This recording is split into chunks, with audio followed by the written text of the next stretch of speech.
it's time for Thunder Cover, brought to you by Farmers Insurance with NewsOK.com and the Oklahomans' Darnell Mayberry. Darnell, man, back in Oklahoma City tonight. How you doing? Good. How y'all doing today? Man, we're doing all right. Been following you on NewsOK today. Been keeping me updated.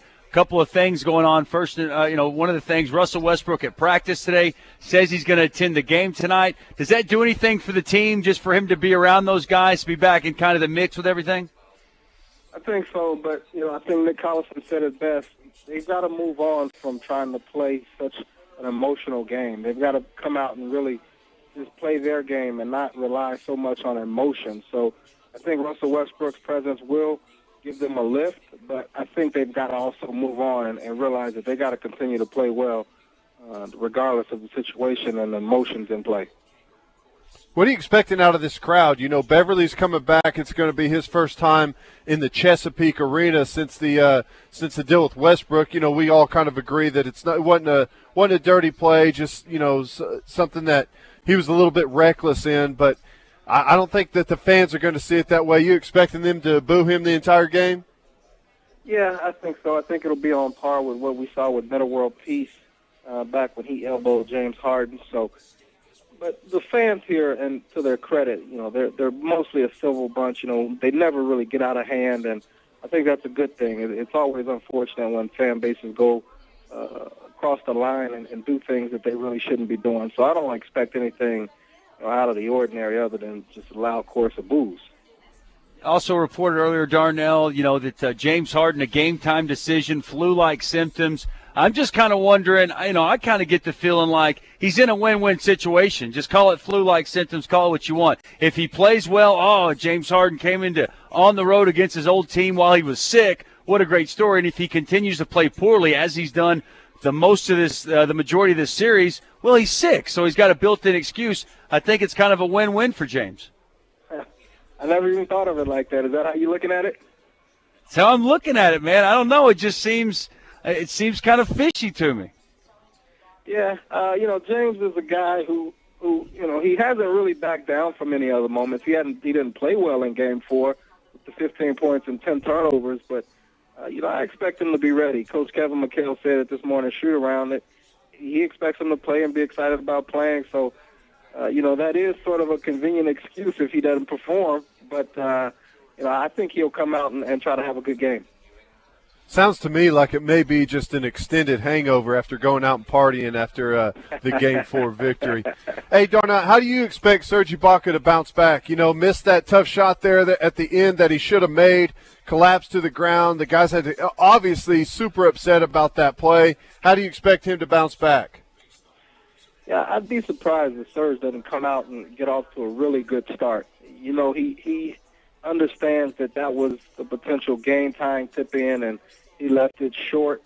And it cost his team the game, really. Regardless of what Scott Brooks wants to say about it being 100 other possessions and, it doesn't come down to the last play. It came down to that play. I understand trying to lift up your player and lift up your teammate, but, that was the most pivotal play of the game. And, it's not his fault that they lost the game, but him not making that basket did cost him the game. So I think he's going to come out, have a big start. Kind of do what he did in, I think it was either Game 3 or Game 4, where he really just attacked the glass, used his size and athleticism to get putbacks and really control the paint. So if he can do that, I think that'll ignite him and get him off to a good start.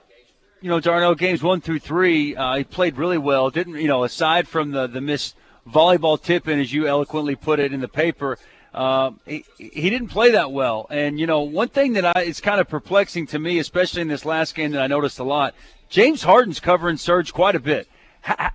The fact that they're not getting in the ball, you're not exploiting that mismatch, is that a fact of on the players, whoever's controlling the basketball, not, seeing the mismatch and getting in the basketball? Or is that on Scott Brooks? Is it players or coaching, the fact that they're not doing a good enough job exploiting Serge Ibaka when Harden's guarding him? I'd say it's more on Serge Ibaka, frankly. I mean, what do you want him to do? He's not a back-to-the-basket type player. So, Scott Brooks can throw him the ball all he wants, but if Serge Ibaka is not that kind of player, there's only so much he can do. He's either going to travel, miss a shot, or or, fumble the ball away, something like that. The options, the odds are not really good if you go to Serge Ibaka in the post. Now, he's gotten better, but if James Harden... I've seen him with that little baby swooping hook across the front of the rim a couple times this year, man. I mean, it seemed like there was a little bit of time that he was working on a little bit and kind of getting better, progressing. No, he's not great at it, but with a 6-inch, height advantage and the length advantage, you just, I don't know. That should be a mismatch, I guess is what I'm saying, Darnell. No, I understand completely what you're saying. I just don't think he's that kind of player. He hasn't evolved into a consistent threat in that area, on that area of the floor yet. Now, if you take him out 15, 17 feet away from the basket, he can shoot the lights out all day long. But if you put him with his back to the basket, I think you're playing basically a game of Russian roulette. You never know what you're going to get, and you never know when it's going to be good, when it's going to be bad. So he's just got to develop. And James Harden has done a good job of being physical with him, so I can't fault Scott Brooks too much is all I'm saying, because Serge Ibaka is just not that kind of player just yet. Darnell, what are they going to do with Kevin Martin? I mean, at times he's shown some serious flashes. He's scored some points, looked really good. The offense is really clicking along. And then all of a sudden he goes completely silent. He's not getting any touches. Offense stagnates. What are they going to do to keep him involved? I think we saw some good signs in the first half in Game 4, but he's got to be consistent. I mean, at some point it's up to him. He's got to, just like Serge Ibaka, Serge has got to take over that matchup. Kevin Martin has got to, at some point, take it upon himself to say, I got to score the basketball and I got to score consistently. He's getting touches, he's getting looks. Second half, he only got 2 shots in Game 4, so that was a little bit of a problem. But for the most part, he's got to make shots and he's got to be more aggressive. I know you were crazy busy down there in Houston, especially after that game. I shot you a tweet, though, and I'm still trying to figure it out. Why Kevin Martin on the last possession in that game, 12 seconds left, typically you want your best scorers on the court in that situation. Kevin Martin's over on the bench. Why? It's something that we've seen throughout the season this year at different times. Scott Brooks left Kmart on the bench. He likes to have Thabo Sefolosha inbounding the ball, and it's worked well for them in the past where Thabo is their best inbounds passer. That sounds silly. It sounds simple. But, getting the ball in bounds sometimes can be difficult. And Thabo Sefolosha has done a great job over the years of making clean passes, inbound passes from that sideline. So you have to have him. Reggie Jackson was a guy, as you saw, when the play broke down, he could create. So, I kind of see what you're saying. Kmart should have been in that game at that time. But, Scott Brooks has other reasons. I felt like that other players had just as much of an opportunity to be in and much of a need for them on the floor. I'm guessing the fact that D-Fish couldn't miss the other night, that probably aided in that as well? Yeah, he was hot, and, he played his best game of the series, I thought. Really took some pressure off of Kevin Durant and made the Rockets respect his outside shooting ability. So as long as he's doing that, there's a spot for him on the floor. That's newsok.com and the Oklahomans' Darnell Mayberry, and you're listening to Thundercover, brought to you by Farmers Insurance. We're hanging out today in Pauls Valley, the Seth Wildey Auto Group. 15 minutes past the hour, more Thundercover to come. You're listening to The Rush, Sports Talk Network.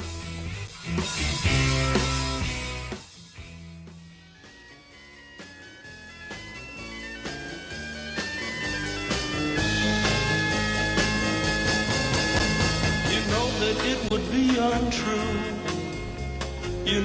Welcome back, ladies and gents. Wednesday, May 1, 19 minutes past the hour. Dusty Dvorak, Teddy Lehman, your host, Drake Dykin, back in studio. We're hanging out here in Pauls Valley today, right here at the Seth Wildey Auto Group, I-35 and Exit 72. Back to our Thunder cover, brought to you by Farmers Insurance with newsok.com and the Oklahomans' Darnell Mayberry. Darnell, Chandler Parsons, a guy who you talked about before this series. You liked his game a lot. You thought he was going to play well in this series. He was outstanding the other night, 27 points, 10 rebounds, 8 assists, couple assists shy of a triple-double. What does OKC do defensively tonight to slow him down? I wrote this yesterday. I blogged it, that DeAndre Liggins played some fantastic minutes on him. I don't know why he can't get more minutes. I mean, there is sort of a catch-22 that Scott Brooks is faced with. If you put DeAndre out there, he's not really known to be a shooter, so they're going to sag off of him and not really respect his offense. But defensively, he really held Chandler Parsons in check. in that Game 4. So in the limited minutes that he was in on him, but you can't have Kevin Durant running around trying to chase Chandler Parsons because he's getting so much. He has so much on his plate offensively that it's going to wear him out defensively. And if you can find someone else that can step up and guard him, Tabo's busy on Harden, so you need another guy that can really try to limit Parsons, and that guy might be Liggins. Darnell, I want to ask you about Coach Scott Brooks. You know, a lot of times whenever a team faces a serious bout of adversity, kind of like what's going on with Russell Westbrook, a really good head coach can tweak lineups, rotate minutes a little bit differently, start really working the lineup to get the best matchups out on the court possible. How do you think Coach Scott Brooks has reacted so far in the games we've seen, reacting to the Westbrook injury? I think he's been a little more flexible than he's been in the past, and he's had to be. He played DeAndre Liggins in both games. We haven't seen Jeremy Lamb yet, and I get that question every 30 minutes, it seems like, when we're going to see Jeremy Lamb. But, playing Derek Fisher out of necessity, going with Reggie Jackson, who hadn't started a game before Game 3, and really just putting the ball in Kevin Durant's hands throughout Game 3 when Reggie Jackson did get in foul trouble. All of those different things, I think, has been ways that Scott Brooks has been flexible and really just trying to maximize what's left of this roster. Darnell, 22 turnovers the other night, the first and third quarters. I got to tell you, at times, it was tough basketball to watch, just the ball handling by both teams. 44 turnovers in that game. We saw last year during the regular season, even some this year. That's kind of sometimes, the one area you can point to with the Oklahoma City Thunder, the turnovers. Last year in the playoffs, they really did a nice job of getting that under control. We saw that comeback last night with Russell Westbrook, primary ball handler, who did a better job this year on his turnovers. Without him in the lineup, what do they have to do? What do they have to be conscious of to be able to limit those turnovers tonight?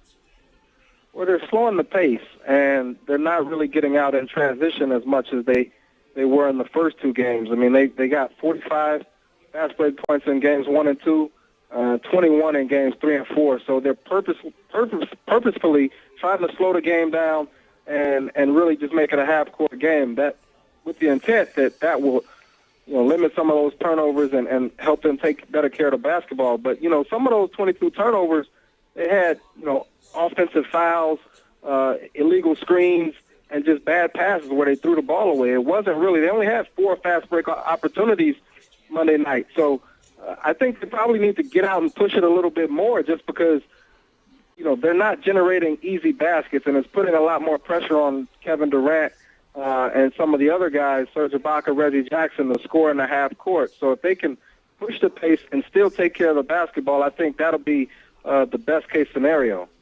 How do you think Reggie Jackson's done so far? Stepping into big shoes with Russell Westbrook out. He's come in, played some big-time minutes. How do you think he's done so far? I thought, we talked about this a little bit last time I was on. I thought he was fantastic in Game 3, his first start, having to fill in for an all-star in Russell Westbrook. He didn't try to do too much. And then, as expected, he was a lot more aggressive in Game 4 after he sort of got his feet under him and really just took a step back, analyzed the situation, saw what he needed to do, where his spots are going to be.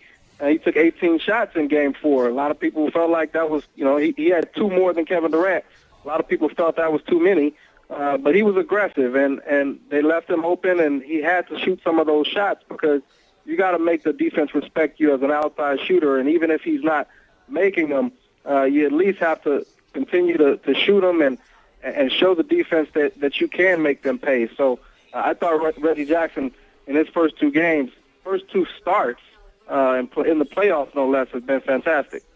The Rush joined by NewsOK.com and the Oklahomans' Darnell Mayberry. This is Thunder Cover brought to you by Farmers Insurance. I know that Kendrick Perkins serves a role, and I know he does. And this series probably not a good chance, but I know last game the stat line was absolutely terrible. I'm not going to read it off, but he didn't do much, and he hasn't done a whole lot this entire series.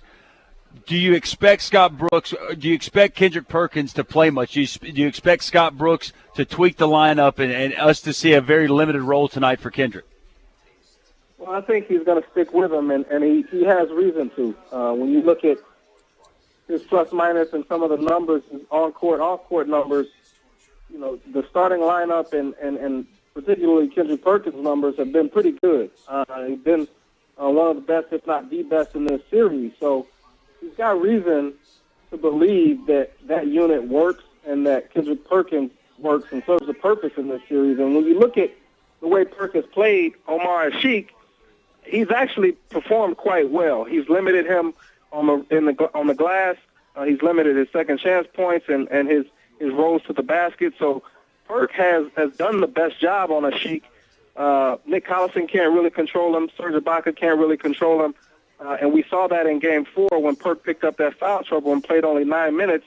Asik has a double-double. So he has a role in this series, but he's got to be able to be consistent and fill that role and give the Thunder what they need. If he doesn't, I'm with you guys. He probably doesn't need to be on the floor. But if he brings his A game, he's got a purpose in this series. Darnell, we saw last night Memphis goes out to L.A., controls that game the entire way, comes out with a win on the road to take that series lead at 3-2 before going back home out there to Memphis to try and close it out. They've really kind of got a stranglehold on this thing. The last 3 games have been impressive down low. Zach Randolph at the top of his game. Whenever we look at it as Thunder fans, assuming we move on against the Rockets, should we be rooting for the Clippers right now? Blake Griffin fighting that high ankle sprain has got him banged up a little bit. Who should we be rooting for? I say Thunder fans should be rooting for the Clippers, and this is something that I've debated with coworkers and some people with the team. I really don't think the Thunder wants to see the Grizzlies, and I've talked about it before. They've got that inside tandem of Zach Randolph and Marc Gasol that's just incredibly tough. They've got perimeter defenders and Tony Allen and Tayshaun Prince, and they got a floor general and Mike Conley, and they got some pretty solid and tough-nosed bench players in Jared Bayless, Quincy Pondexter, Keon Dooling, and those guys. So I really feel like that's a tough team. You don't want to play those guys. We saw how tough it was for the Thunder to score against them with Russell Westbrook during the regular season. Just imagine how tough it's going to be to score without Russell Westbrook in the playoffs. I don't think the Thunder wants to face that Memphis Grizzlies team. I want to see Zebo and Perk before the series or after go at it. I want them to settle the score between each other. I'd like to see in a 7-game series, I don't think it'll take long to see it. It's going to get chippy quick. There's no doubt about it. Hey, I'm fine with that, man. If Kendrick Perkins can go out there and get Zach Randolph to throw bows and get them both thrown out and suspended, I'm down with that. That'd be the best thing Kendrick Perkins did all season. Darnell, looks like that Grizzlies team from a couple years ago when Rudy Gay was hurt, when they beat the Spurs and in that great series between them and the Thunder, Zebo's playing like that same Zebo, Marc Gasol. He just continues to show how polished and skilled he is at the center position. So that's everything you pointed out, man. I'm kind of with you as much as I think right now the way the Memphis Grizzlies are playing, I don't know if anybody wants to play them on the West. Yeah, and the thing about the Clippers is, as long as you contain Chris Paul, you're in good shape. I mean, we saw that last night. Chris Paul went off for 30-plus points, and the Clippers ended up winning by, 10, something like that, at home. Yeah. The Clippers lose by 10 at home, something like that, and Chris Paul has 30-plus points. So Thabo Sefolosha is a guy who can still contain Chris Paul, even though Russell Westbrook's not around to help. You can put Thabo on Chris Paul and really limit the Clippers' effectiveness and still score against them because their defense is not as good. But that Grizzlies team, I'm scared of them. I don't want to see those guys because they're just so talented from top to bottom, and they're well coached. They're extremely well coached. I think Lionel Hollins will have his team ready. You got to think the coaching matchup there. Lionel Hollins, a lot better coach than Vinny Del Negro, there's no doubt. All right, real quickly, Darnell, keys to the night's Thunder victory, and give me a prediction. Continue to limit James Harden. You got to make sure you rebound and not let those shooters get free like they did in Game 4. I think if the Thunder does those things, they'll come out here with a win. I agree, man. All right, we'll talk to you on Friday. Appreciate it, Darnell. Always a pleasure. All right, guys. That's Thunder Cover with Darnell Mayberry of NewsAK.com and the Oklahoman Thunder Cover, brought to you by our good friends with Farmers Insurance. 2 segments left on this Wednesday, May the 1st. We're down here in Pauls Valley. Seth Wadley Auto Group, I-35 and Exit 72, and you're listening to The Rush on the Sports Talk Network.